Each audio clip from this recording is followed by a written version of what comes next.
హల్లెలూయా. మరి ఈ లోకంలో పలు విధములగు పదాలు, మోసాలు, ద్రోహాలు ఏమేమో చేసేసి అన్నిటి విషయంలో అలసిపోయి ఇంకా దాంట్లో ఏమి లాభం లేదనేసి సిలువ ఎదుటనే నేను చేరినాను. అంటే లాస్ట్, నో అదర్ గో. అది మన పరిస్థితి అయి ఉండాలి. కానీ ఇంకా ఏదో ఉన్నది, బయట ఏదో ఉన్నది, ఇంకా ఏదన్నా బయట పనులు ఏమైనా చేసుకుందాము, అది కాదు కదా. మరి ఈ దినమున దేవుని సన్నిధిలో చేరినటువంటి మనము దయచేసి మాట్లాడొద్దు, అటు ఇటు కొంచెం డిస్టర్బ్ అయిపోతుంది. హల్లెలూయా. కాబట్టి దేవుని యొక్క మరి 2026 ఇయర్స్ బ్యాక్ కూడా ఈ యొక్క శిలువ యాగము ఈరోజు కూడా మనము ధ్యానిస్తూ ఫీల్ చేస్తున్నామంటే అది ఆ ప్లేస్లో మనం ఉండవలసిన, నా స్థానంలో యేసయ్య ఉండవలసి ఉండెను. మరి ఈ సాయంకాల సమయంలో మరి అమ్మగారు ఈ స్థలం ఇచ్చినందుకు వందనాలమ్మ. తర్వాత మరి అదే రీతిగా మరి షెకినా క్రూసెడర్స్ వారు, నోయల్ పర్మనస్ చక్కటి ఈ యొక్క వాతావరణాన్ని, ఈ యొక్క సమయాన్ని మరి చేస్తూ ఆయన has taken lot of interest. మరి మనలో ఉన్నటువంటి యొక్క సేవకులు కూడా ఒక్కొక్కరు ఒక్కొక్క మాటను ఎంతో ఘనముగా మరి మాట్లాడారు. అందును బట్టి దేవునికి మహిమ. మరి లాస్ట్ మాట మరి మనము ధ్యానించనే ఉన్నాము. మరి యేసుక్రీస్తు సిలువలో పలికినటువంటి 7 మాటలను కూడా మనము చూస్తే మొదటిగా క్షమాపణ. అయితే చాలామంది ఏమంటారంటే క్షమాపణ అందరికి ఇచ్చేసాము అని. ఇక్కడ నీళ్ళు పెడతారు, అది ఎవరు నీళ్ళు తాగుతారో వాళ్ళకే దాహం తీరుతుంది కదా. కానీ అది నీళ్ళు అక్కడ ఉన్నంత మాత్రాన అది అందరు తాగేశారు, అందరు క్షమాపణ పొందారని కాదు. కానీ ఎవరైతే మరి ఈ యొక్క రెండవ దొంగ చేసినట్టుగా నమ్మారో, విశ్వసించారో, క్రీస్తు యొక్క మరణము నా కొరకే, నేను ఉండవలసిన స్థలంలో యేసయ్య ఉన్నాడని ఎవరైతే విశ్వసించిరో వారు మాత్రమే రక్షణ పొందుకున్నారు. మరి మనం ఇన్ని మాటలు విన్నాం. ఎంతమంది క్రీస్తు నా కొరకే మరణించాడు, చెప్పబడిన ప్రతి మాట కూడా నా కొరకే అని ఎంతమంది మనం విశ్వసిస్తున్నాం? Do you believe Jesus is our saviour? వినాలా? వినటం వలన విశ్వాసం. ఓకే. మరి దేవుడు నా కొరకే మరణించాడు అని మనం నమ్మాలి. తర్వాత తల్లి విషయమై మరి నాకు ఇచ్చారు, కానీ మరి నాకు ఇంకొక మాట ఉండే, థర్డ్ వర్డే టైంకి అందుకుంటానో లేదో అనుకొని మరి దేవుడు ఏర్పరిచినట్టుగా నోయల్ చక్కగా ఆ థర్డ్ వర్డ్ గురించి మాట్లాడాడు. అంత చక్కగా మాట్లాడతాను అనుకోలేదు. So I appreciate. అయితే దట్ ఈస్ కాల్డ్ రెస్పాన్సిబిలిటీ. మొదటిగా క్షమాపణ, మరి రెండవదిగా విశ్వాసము, మూడవదిగా రెస్పాన్సిబిలిటీ. మరి ఫోర్త్ వర్డ్ డిస్టెన్స్. నా దేవా మన పాపమును బట్టి అని ఒక నిమిషం మాత్రము మనను మరి ఎడబాసినట్టు మనం, నీ పాపములే నాకు నీకు మధ్యగా వస్తున్నాయి. కాబట్టి మనం అతిక్రమాలు ఇంకా చేసి ఉంటే we are living far away from God. అంటే ఎన్ని ఉపవాసాలు చేసినాను కదా, మరి ఆ చర్చికి పోయినా కదా, మరి చర్చిలో చీరలేసినా కదా, పాట కూడా పాడినా లేలే, అవన్నీ కాదు. కానీ మరి మన పాపాలు ఒకవేళ ఉంటే మనం ఇంకా దేవునితో సమాధాన పడకపోతే మనం ఇంకా పాపులుగానే మిగిలిపోతాం. మరి ఇంకొకటి ఐ థర్స్ట్. మరి యేసుక్రీస్తు మరి దాహము కొని ఉన్నప్పుడు అందరు అనుకున్నట్టుగానే అది అక్కడ చేదు చిరుక, అంటే అది తీసుకుంటే కొంచెం మత్తుగా ఉంటుంది, బాధ మర్చిపోతారు. కానీ అన్యాచురల్ వేగా యేసుక్రీస్తు కాలేదు, కానీ ఆయన న్యాచురల్గా ఆ పెయిన్ని ఆయన అది అనుభవించాడు. నో వన్ కెన్ సే అదేదో మత్తు తీసుకొని నా కొరకు బాధపడ్డాడు, అట్లా కాదు. కానీ ఆయన న్యాచురల్గా మనం ఎదుర్కొనేటటువంటి ప్రతి సమస్య, నింద, అవమానము, గాయాలు, రోగాలు, వీటన్నిటిని కూడా క్రీస్తు ఆయన శరీరంలో అనుభవించాడు. కాబట్టి మరి ఇట్ ఈస్ ఫినిష్డ్ అని మరి చెప్పబడినట్టుగా ఆయన పని, మరి యేసయ్య ఒక పని మీద ఇక్కడికి వచ్చినట్టు మనం చూస్తున్నాం. మరి ఆయన పని ఏంటంటే తండ్రి యొక్క చిత్తాన్ని నెరవేర్చుటకే ఆయన ఈ లోకానికి వచ్చాడు. అయితే మరి మనం ఎందుకు వచ్చాం? మనం ఏదో టైంపాస్ చేసుకొని ఇవాళ టైం ఎట్లన్నా పాస్ అయిపోవాలా, ఒక 2 మూవీస్ చూస్తే చాలు, ఒక 4 పాటలు విని అట్లానే పోయి ఒక ఛాయ్ కొట్టేసి అటు ఇటు కొంచెం దోస్తులతోటి తిరిగేస్తే ఒక రోజు అయిపోతుంది, ఇక నెక్స్ట్ రోజు చూసు. అది we are not here to pass the time. మన సమయాన్ని ఏదో జీవితాన్ని అయిపోతుంది కదా అనుకునడానికి రాలేదు, కానీ మనము కూడా మన జీవితం పట్ల ఒక పాత్ర వహించడానికే మన ఈ లోకంలోకి వచ్చాం. ఈ యొక్క we should ask God what is the will of God. ప్రభా, నీ చిత్తము నా జీవితం పట్ల ఏమై ఉన్నది నాకు చెప్పు. అంతేగాని మరి ఏదో ఏమంటారు, అటు చూస్తే అటు, ఇటు చూస్తే ఇటు, గాలికి చెదరగొట్టిన పుట్టులాగా వాడు చెప్పిన మాట అదే ఇది కరెక్టే ఉండొచ్చు, మళ్ళీ వీడు చెప్తా ఇదిగా దానికంటే ఇది బాగున్నది, ఇది కూడా కరెక్ట్ ఉండొచ్చు. అట్లా ఎవరు చెప్పిన 10 అడ్వైజెస్ తీసుకొని మరి మనము ఏది కూడా కాకుండా ఫెయిలియర్లోనికి వెళ్ళకుండా what is the will of God. దేవుడు నన్ను ఈ లోకంలో పెట్టాడు, జాగిచ్చాడు, రోజు అన్నము, నీళ్ళు, గాలి, వెలుగు అన్నీ ఇస్తున్నాడు, బలం ఇస్తున్నాడు. బట్ నేనేం చేస్తున్నా, what I'm doing with my life అని మన పని ఏంటో తెలుసుకొని ఆ పనిని మనము ముగించాలి. మరి నా మాట కాదు, కానీ మరి 7వ మాట నా మాటగా మరి కొద్ది సమయంలోనే ముగిస్తాను. అయితే యేసు మరి ఆ సిలువ పైన ఆయన బిగ్గరగా కేక వేసి, తండ్రి నీ చేతికి నా ఆత్మను అప్పగించుచున్నాను అన్నాడు.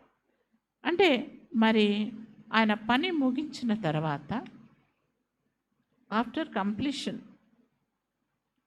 మరి ఆ యొక్క ఆత్మను, ప్రాణమును దేవుడు మరి దేవుని తండ్రి చేతికి నా ఆత్మను అప్పగించుచున్నాను అని చెప్పాడు. సో మరి యేసుక్రీస్తుకి బాగా నమ్మకముగా మరి పాస్ ఆన్ చేసేటప్పుడు ఆయనకు బాగా తెలుసు ఎక్కడ ఆయన ఆత్మ వెళ్తున్నది ఆయనకు తెలుసు. మరి బాబు ఉన్నాడు, ఈ చిన్నోడిని ఇక్కడ రమ్మన్నాను, I want to give this mike. అక్కడ ఉన్నాడు అంటే ఈయన పట్టుకుంటున్నాడా, అప్పుడు ఆయన చేతిలో నేను పెడతాను. I know it is safe, ఆయన చేతిలో క్షేమంగా ఉంది. అలాగే మన ఆత్మ మరి ఎక్కడ పెడుతున్నాం? మన ఆత్మను నరకానికి ఇస్తున్నామా, లూసిఫర్కి ఇస్తున్నామా, లేకపోతే అనేకమైనటువంటి ఆత్మ నమ్ముకునేటటువంటి వారికి ఇస్తున్నామా, లేక దేవుని పని చేసి దేవునికి మనం అప్పగిస్తున్నామా? చాలామంది చనిపోతే బాగా బిగ్గరగా ఏడుస్తారు కదా, ఆయన ప్రాణం పోయింది, చచ్చిపోయిండు అని గట్టి గట్టిగా ఏడుస్తూ ఉంటారు. కానీ ఇక్కడ మరి యోహాను సువార్తలో 10:18 యేసయ్య అంటున్నాడు, నా ప్రాణము పెట్టుటకు కూడా నాకు అధికారము కలదు, నా ప్రాణము తీసుకోవడానికి కూడా నాకు అధికారము కలదు. హల్లెలూయా. అంటే అన్నీ ఆయనకు సాధ్యమే, ఆయన పెట్టగలడు, తీసుకోగలడు. ఇప్పుడు నేనున్నాను, సడన్గా నా ప్రాణం పెట్టేసాను అనుకో, మళ్ళీ నా ప్రాణాన్ని నేను తీసుకోగలనా? I cannot take my life కదా. మళ్ళీ నేను ఒక మాట అనేసాను, ఆ మాటను మళ్ళీ మనం తిరిగి వెనుకకు తీసుకోగలుగుతామా? ఏమి చేయలేం.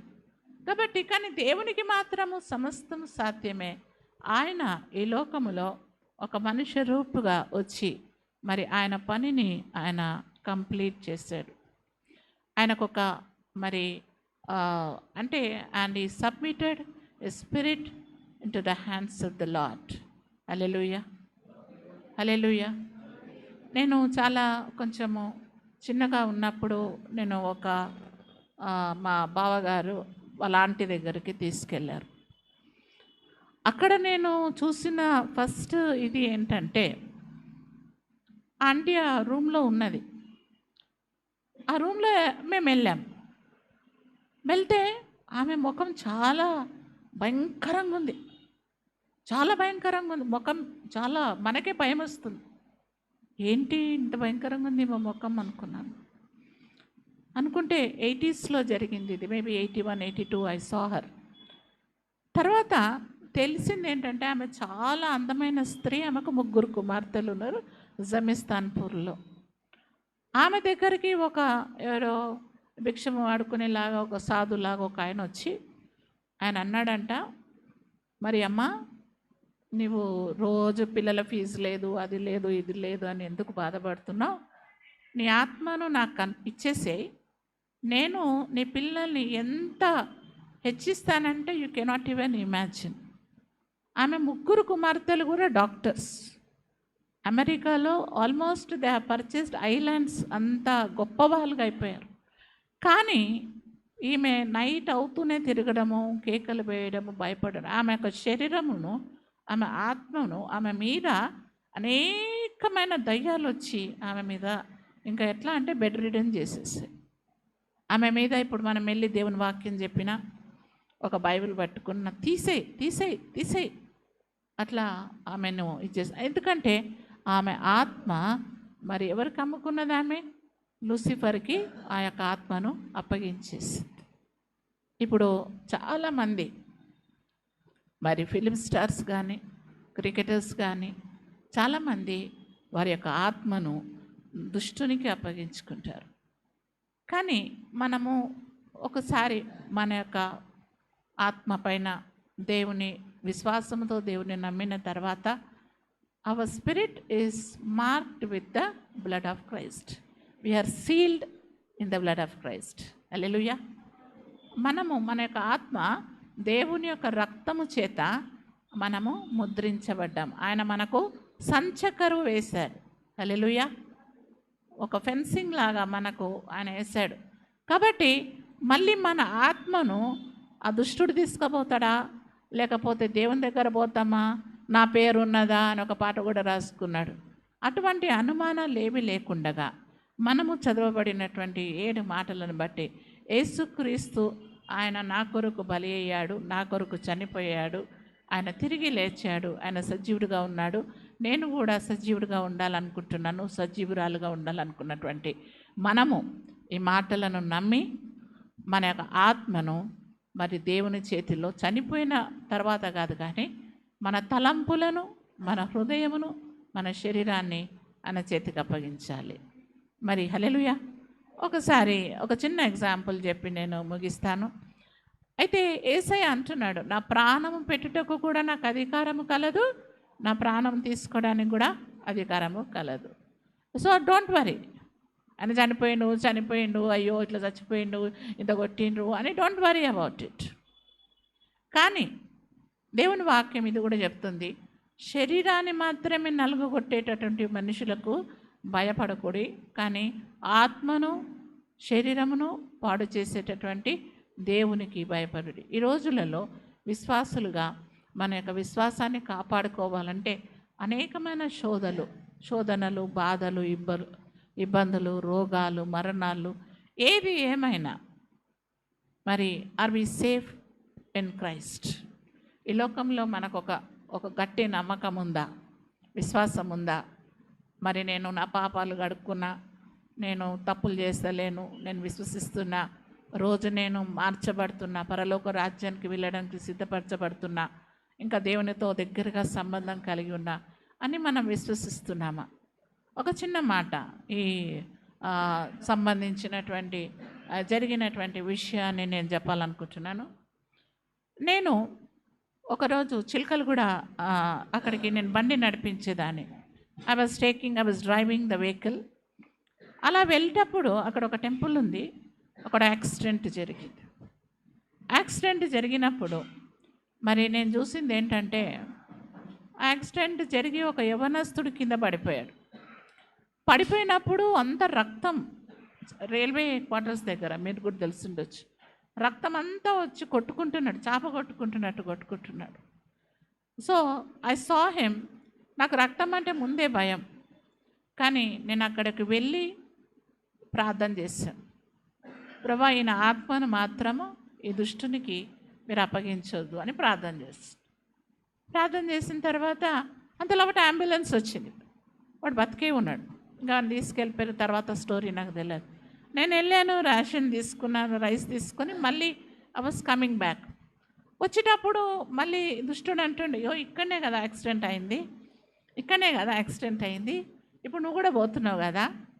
అంటే నేను అన్నాను, అప్పుడు దేవుడు నాతో మాట్లాడాడు, "don't worry, I have marked you with the blood, you are mine." Hallelujah. దేవుడు నాతో మాట్లాడాడు, భయపడకు, నేను నా రక్తముతో నిన్ను ముద్రించి ఉన్నాను, నువ్వు నా బిడ్డవు, నువ్వు ఈ లోకంలో ఎక్కడికి వెళ్ళినను నువ్వు భయపడద్దు. అటువంటి ఒక నిరీక్షణ, ఒక హోప్ దేవుడు మనకిచ్చాడు. మరి సమయం అయిపోతుంది. మరి ఈ దినమున యేసుక్రీస్తు మరణము ద్వారా అందరు ఒకసారి ఇటు చూస్తే రోజు అన్నం తింటూ ఉంటాం కదా, ఓకే. మరి ఈరోజు దేవుని మరణము ద్వారా అందరం లేచి నిలబడదాము. అవి కొన్నిసార్లు గుర్రాలకు కొంచెం రెండు ఇట్లా పెడతారు, అటు ఇటు చూడకుండా కళ్ళం, అప్పుడు అది అటు ఇటు డైవర్ట్ అయిపోదంట. అట్లనే మనకు కూడా కొంచెం విశ్వాసాలకు కూడా కొంచెం అది పెట్టుకుంటే బాగుంటుందేమో, అటు ఇటు చూడకుండా. సో మరి యేసుక్రీస్తు మరణము వలన చెప్పండి, నేను రక్షణను పొంది తిని, స్వస్థతను పొంది తిని, నా శాపముల నుండి విమోచన పొంది తిని, నేను పోగొట్టుకున్నటువంటి సహవాసము, ఆ యొక్క బంధుత్వము నాకు యేసుక్రీస్తు మరణం వలన మళ్ళీ నాకు ఆ బంధుత్వము కలువబడ్డ. I'm one with God. ఆ రిలేషన్షిప్ మళ్ళీ మనకి ఇచ్చేస్తాడు. ఆ బంధుత్వంలోనికి we have restored our relationship. నేను చనిపోయినను ఈ దినమున నేను తిరిగి క్రీస్తు యొద్దకు వెళ్తాననే ఒక గొప్ప విశ్వాసము నాకు కలదు. యేసుక్రీస్తు రక్తములో నా యొక్క పాపములను నేను కడుగుకొనుచున్నాను. హల్లెలూయా. కళ్ళ మూసుకుందాం, చిన్న ప్రార్థన చేసుకుందాం. తర్వాత మన హల్లెలూయా చిన్నగా ప్రార్థన చేసుకుందాం. యేసయ్యా, అందరం చెప్పుకుందాం, యేసయ్యా నీ సిలువ వర్ణము, సత్యము, ప్రతి ఒక్క ప్రవచనమును సిలువలో నువ్వు నెరవేర్చావు. నువ్వు ఉన్నవాడవు, అనువాడవు. ఈ యొక్క గుడ్ ఫ్రైడే దినమున అనేకులు లేకుండా ఉన్నారు, నన్ను సజీవుల్లో ఉంచావు, ఆత్మలో సజీవంగా ఉంచావు, నాతో మాట్లాడావు. నీ రక్తంతో కడిగి నీ బిడ్డగా మార్చుకున్నందుకు నీకు వందనములు. నా శరీరమును, నా తలంపులను, నా యొక్క ఆత్మను నీ రక్తంతో ముద్రించి నీకు సాక్షిగా ఈ లోకంలో వాడుకోమని యేసు నామమున అడుగుచున్నాం తండ్రి. ఆమెన్.